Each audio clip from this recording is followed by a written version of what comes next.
अब पंजोता साहब वो जो पॉइंट सईद चौधरी साहब उठा रहे हैं, ये कहा भी जा रहा है और कानूनदान ये भी कह रहे हैं कि तहरीक इंसाफ को पिन पॉइंट करना चाहिए था, एक ब्लैंकेट इल्जाम नहीं लगा देना चाहिए था कि तमाम ब्यूरोक्रेसी जो है वो that is working against PTI.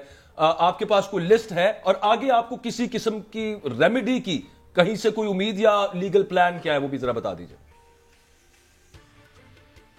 बहुत शुक्रिया साहब। गुजारिश ये है कि लिस्ट की अगर बात की जाए तो सबसे पहले तो इस चीज़ के ऊपर आए ना कि क्या निगरान हुकूमत जो है वो जानबदार है या गैर जानबदार है।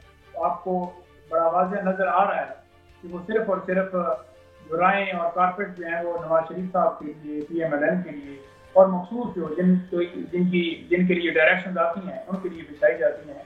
पाकिस्तान तहरीक इंसाफ के खिलाफ मुसलसल क्रैकडाउन जारी है और वो ही करवा रहे हैं। उन्हीं की सरपरस्ती में यही DC DPO जो हैं पाकिस्तान तहरीक इंसाफ के जलसों को इजाजत नहीं देते करने की, झंडे की इजाजत नहीं है और गोलियां चलाई जाती हैं जलसों में।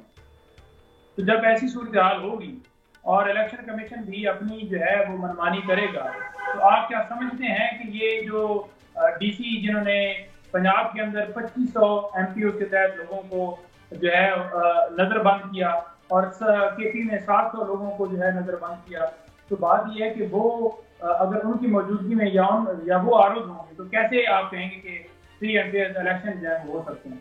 तो हमारा ये मुतालबा नहीं था कि इलेक्शन जो है रोके जाएं। तो बहुत सा बात है आपके पास, आप रेमेडी आप किस तरह से चाह रहे हैं उसका, मतलब इस पे क्या आप समझते हैं कि अब आपके पास मजीद क्या एवेन्यू रह गया है ये, और या फिर आपको लगता है कि अब ये यूं ही चलना है, अब तो सुप्रीम कोर्ट ने उस पर बात ही नहीं की, तो क्या किया जाए फिर? देखिए, आज मेरी मुलाकात हुई खान साहब से भी और मैंने उनके नोटिस में ये सारा मामला लाया। तो खान साहब ने कहा कि बड़ा ज़बरदस्त हो गया कि 8 तारीख के लिए जो फैसला हुआ था उसके ऊपर इलेक्शन कमीशन ने जो है शेड्यूल जारी कर दिया है। तो ये एक बड़ी ज़बरदस्त बात है क्योंकि ये सारे लोग, कोई ये कहता था कि बर्फबारी हो रही है, कोई कहता था कि दहशतगर्दी बहुत है, कोई कहता था कि फंड की कमी है, कोई कुछ कहता था कि मुख्तलिफ बहाने बनाए जाएंगे। यहाँ पर अगर तौहीन अदालत की कार्रवाई जो है उसकी बात चीफ साहब ने की है तो मेरा ख्याल में जो दरखास्त गुजार है जिसने रजू किया है, कोई भी पटिशन, कोई भी पाकिस्तान में अगर कोई दरखास्त लेकर जाता है किसी कोर्ट में, तो ये तो उसको फिर जो है वो आप रुकावट डाल रहे हैं कि कोई भी बंदा जो है अपना आईनी हक या फ्री एंड फेयर इलेक्शन या तो आप ये बता रहे हैं कि खान साहब खुश हैं, वो कह रहे हैं कि ठीक है जैसे भी है we have to go into elections. अच्छी बात ये है कि 8 को इलेक्शंस होंगे तो देखी जाएगी, विल फाइट, वो ये कह रहे हैं। मैं वही कह रहा हूँ कि 8 तारीख के लिए बिल्कुल हम पूरे पुरुम्मीद हैं और इंशाल्लाह 8 तारीख को ही इलेक्शन होने चाहिए। एक डेट पहले ही मुख्तस थी ना, पाकिस्तान तहरीक इंसाफ ने फ्री एंड फेयर इलेक्शन की बात की थी, पाकिस्तान तहरीक इंसाफ ने जो है इस प्रोसेस को रोकने की, इलेक्शन रोकने की बात नहीं की। ये बड़ी गलत बातें चलाई जा रही हैं। जरदारी साहब ने ऑन रिकॉर्ड है ये कहा कि 8-10 दिन इलेक्शन जो है ऊपर हो सकते हैं, उनके खिलाफ क्यों नहीं तौहीन अदालत की कार्रवाई की गई।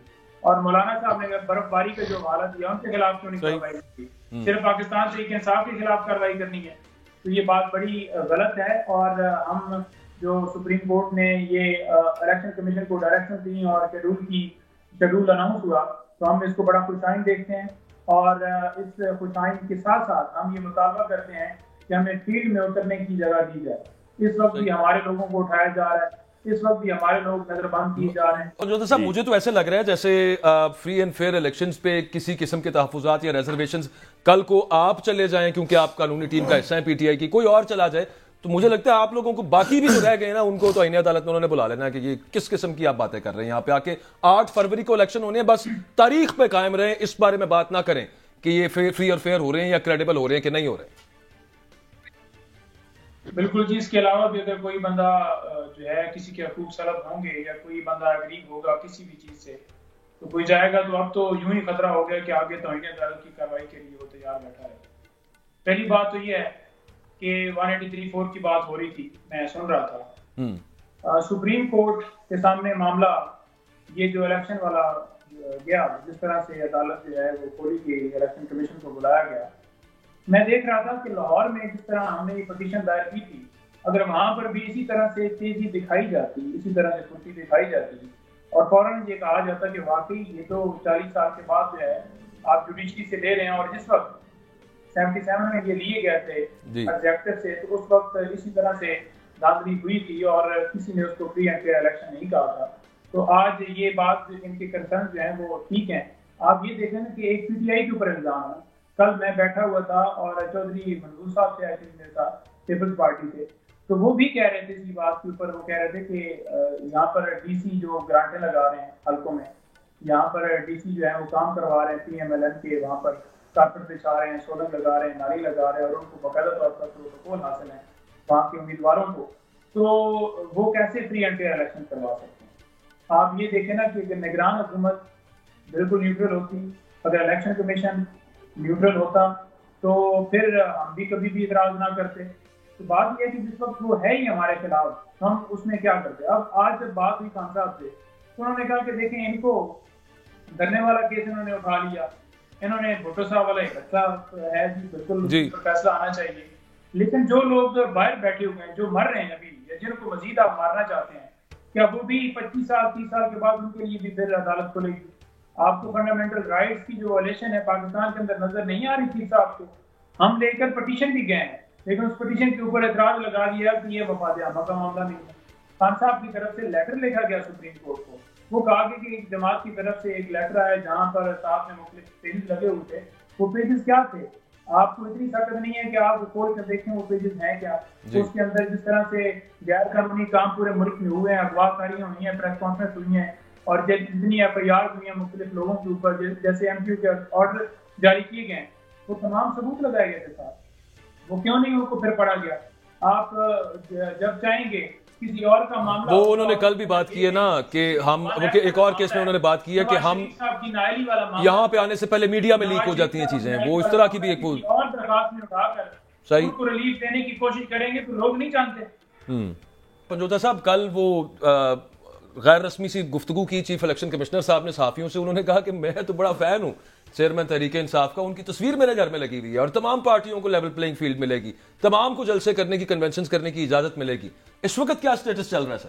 आपको लगा है कोई, उनका बयान तो ठीक है, वो हमें भी कोई इतना यकीन नहीं है उस पर, पता नहीं शायद वो होगा जो वो कह रहे हैं कि नहीं।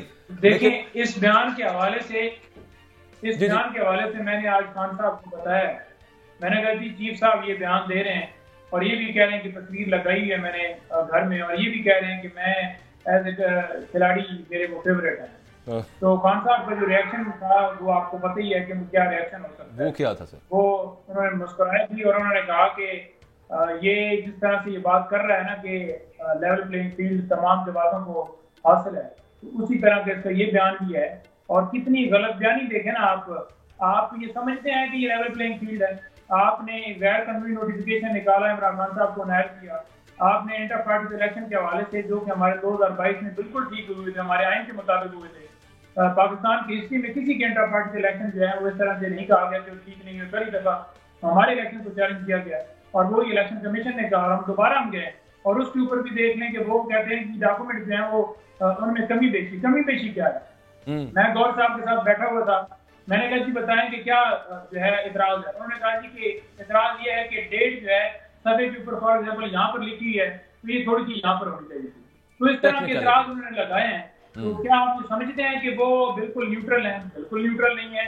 और झंडे के ऊपर पाबंदी है, जलसे जुलूसों के ऊपर पाबंदी है, चार्टर ऑफ डिमांड हमने बाकायदा तौर पर उनसे रजू किया, बार बार कहा और हमने यही गुजारिश की कि लेवल प्लेइंग फील्ड दी जाए। उन्होंने आगे निगरान वज़ीर आज़म साहब को जनाब लिख दिया कि ये लेवल प्लेइंग फील्ड मांग रहे हैं। वो निगरान वज़ीर आज़म जो अच्छा लास्टली ये बता दें, लाहौर के अंदर तो बड़ा लंबा मामला चल गया ना कि कन्वेंशन की इजाजत लेनी थी, उस पर डीसी साहब फिर हाई कोर्ट में चला गया मामला, पता नहीं अब वो कहाँ फंसा हुआ है, हमें नहीं पता, आप बता दें वो कहाँ में फंसा हुआ है। उम्मीद है कोई इजाजत मिल जाएगी लाहौर, इस्लामाबाद, बड़े शहरों के अंदर कोई कन्वेंशन करने की?